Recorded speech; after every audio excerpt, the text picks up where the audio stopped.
This is strange. I know, yeah. What are we doing here? What is this? A break from your what you've been up to so far? As a break from my usual routine while I've been here, I've actually taken some time this evening to come to, I'm not sure of the exact area that I'm in, but we're coming to visit the Hope Foundation's Education Centre. So the children go to school in the day much as they would in England until about 3:30, primary school age, and then they come to an education centre for more education, for kind of like an after-school homework club sort of thing. And sometimes they have private tuition or extra lessons in English, things like that.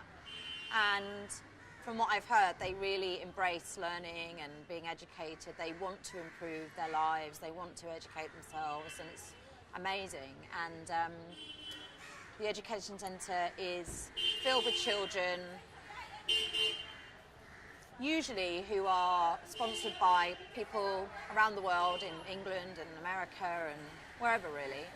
And that sponsorship money allows these children to have a uniform, have access to education and medical care, and allows them to have a future. It gives them some hope to have a future and a career. When you say kids, what do you mean? Can you just go a bit lower so you're what sort of kids? Like kids from what sort of background? The children here are part of the Hope Foundation community. There's about 80 families within that community which are looked after by the Hope Foundation. They do live on the streets. They're not in houses, so they do live on the streets. But with the help of sponsors and donations, they are able to get an education and also to have meals provided for them and things like that. Sponsors like yourself? Sponsors like me. I sponsor 2 children, a little boy called Chintu and his sister Nisha. Nisha turns 10 a few days after my own son turns 10, and Chintu is 8, I think. And they are, at Christmas I received 2 beautiful cards that they'd made, really, really good. Beautiful letters about, what they want to do when they're older. Chintu's a very good cricket player, I hear, and Nisha wants to be a teacher when she's older. And I know that their mother works as a maidservant during the day. The father's not around, unfortunately, he's passed away. And I just felt a real kind of connection to their story, their mother especially. She's a single mother like me, she has a son and a daughter like I do, and it's just, if I could sponsor all of these children, I would. Unfortunately, I can't afford to do that, but,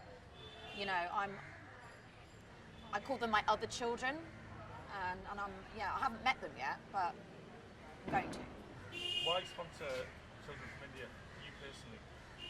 Does it link in with your own experience, your own background? It was really important for me to be more involved with the work that Hope Foundation do, and especially to give something back to 2, at least 2 children that I could help.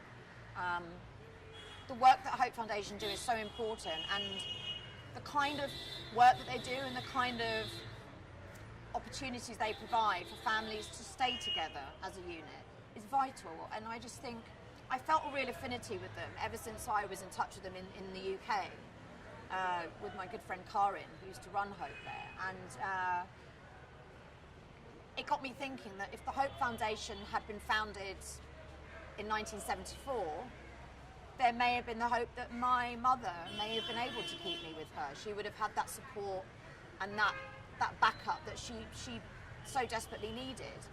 And that's what Hope do. They allow families to stay together as a unit so that children aren't given up for adoption and can remain together and have a future. Have you ever met these kids before that you're sponsoring? I haven't met Chintu and Nisha so far, and to be honest with you, there are so many sponsors. Of course, we could always do with more, but most sponsors never get to meet their children unless they journey to Kolkata. So I feel very lucky and very blessed that I have this opportunity to meet Chintu and Nisha, and I think hopefully it's nice for them to see my face. They know who I am when they're writing to me. I know them, I can hear their voices. I'm so excited, I can't tell you. And it's a sliding doors moment in a way. We'll talk about this a bit more later on as well. It's a sliding doors moment because this could be new 40 years ago. Yeah, I mean, as I say, even though the children are educated during the day, when they go home in the evening, they're living on the streets. And I haven't seen them in that environment yet. I know we're going to try and do that later on.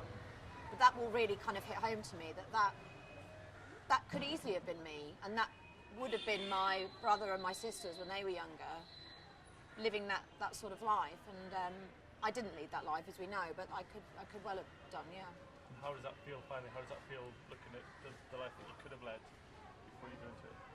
How do you feel about that? I think there'll be two elements to it. There's always that element of shock, like, crikey, people really sleep on the floor, on the street, it's not safe, it's dangerous, they're open to the elements, there's that. But then there's the other side to it, where these children they're happy, they have smiles on their faces, they're content. They don't, they want for a future, but they don't want for material things like kids in the Western world do. They want the latest Xbox and the latest designer clothes. These kids aren't like that. They just want a future, and that's what hope allows them to have. Are you looking forward to it, or are you nervous about what you might see tonight? It's not going to be pleasant. No, I'm slightly, not nervous, I'm slightly apprehensive about my reaction when I see how they live, because it is heartbreaking. Even though they have smiles on their faces, it's heartbreaking, and I wish I could change that for all of them. I wish nobody in India had to live like that. I'm not saying I would put them in a luxury hotel, but I mean just to get them off the streets, because it's not safe, especially for girls. India is the most dangerous place to live if you're a girl, and especially when you're living on the streets. Okay, great. Of course, it's scratching me. What's that?